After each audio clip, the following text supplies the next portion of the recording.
दोस्तों नमस्कार। आइए जानें शनिदेव की महिमा।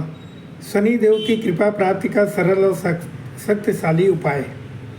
सूर्योदय से पूर्व श्री कृष्ण नाम का जाप करते हुए पीपल में जल देकर परिक्रमा करें। श्मशान में जब महर्षि दधीची के मांसपिंड का दाह संस्कार हो रहा था तो उनकी पत्नी अपने पति का वियोग सहन नहीं कर पाई। पास में ही स्थित विशाल पीपल वृक्ष के कोटर में 3 वर्ष के बालक को रख स्वयं चिता में बैठकर सती हो गई। इस प्रकार महर्षि दधीची और उनकी पत्नी का बलिदान हो गया। किंतु पीपल में कोटर में रखा बालक भूख प्यास से तड़प तड़प कर चिल्लाने लगा। जब कोई वस्तु नहीं मिली तो कोटर में गिरे पीपल के गोंदों फल को खाकर बड़ा होने लगा। कालांतर में पीपल के पत्तों और फलों को खाकर बालक का जीवन एन केन प्रकारेण सुरक्षित रहा। एक दिन देवऋषि नारद वहाँ से गुजरे। नारद जी ने पीपल के कोटर में बालक को देखकर उसका परिचय पूछा। नारद, बालक तुम कौन हो? बालक ने कहा, यही तो मैं भी जानना चाहता हूँ।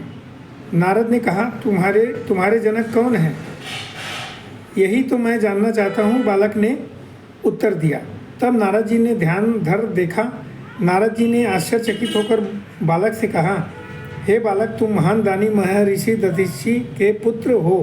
तुम्हारे पिता के अस्थियों का वज्र बनाकर ही देवताओं ने असुरों पर विजय पाई थी। तुम्हारे पिता दधीची के मृत्यु मात्र 31 वर्ष की आयु में ही हो गई थी। बालक ने कहा, मेरे पिता की अकाल मृत्यु का कारण क्या था?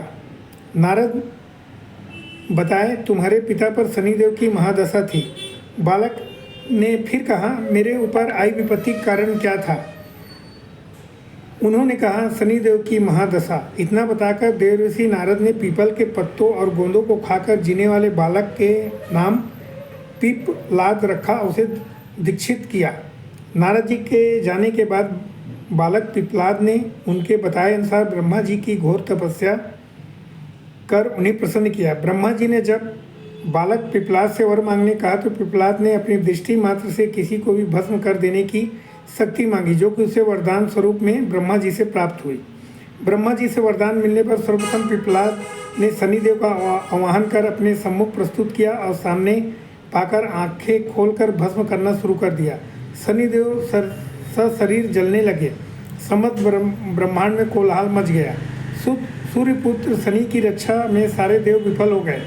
सूर्य भी अपने आंखों के सामने अपने पुत्र को जलता हुआ देखकर ब्रह्मा जी से बचाने हेतु अनुनय विनय करने लगे। अंततः ब्रह्मा जी स्वयं पीपलाद के सम्मुख पधारे। शनिदेव को छोड़ने की बात कही, किंतु पीपलाद तैयार नहीं हुए।